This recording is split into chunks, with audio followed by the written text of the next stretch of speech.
A CT, or CAT scan, stands for Computed Tomography Scan, which combines a series of X-ray images taken from different angles and creates a sequence of images like slices of the bones and soft tissues inside your body, even the very small structures such as tiny blood vessels.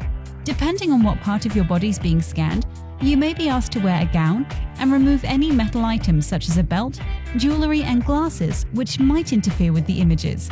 Once in the scanning room, the technologist will ask you to lie on a comfortable bed that moves up and down and back and forth. You may be asked to take a special dye called contrast media, which helps highlight specific parts of your body on the scan. Contrast media may be given to you as a drink or as an injection. You may experience a warm feeling or a metallic taste in your mouth.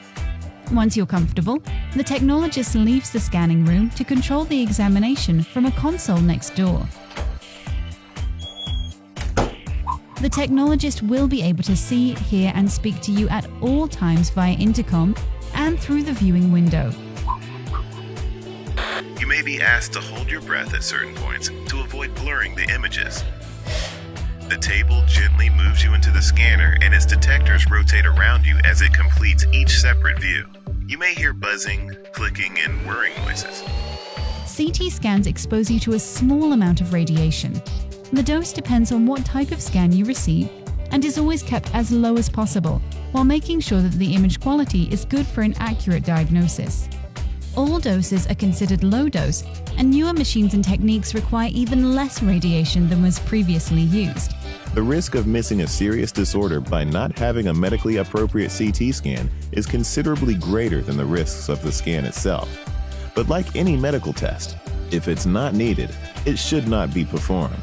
Contrast media is iodine-based, and in just a few patients it can cause an allergic reaction. Please tell your doctor and let us know if you are or think you may be allergic to contrast media or iodine. Patients who have diabetes or renal disease require special care because the kidneys are involved with filtering iodine from the bloodstream. The examination usually takes between 10 minutes and half an hour.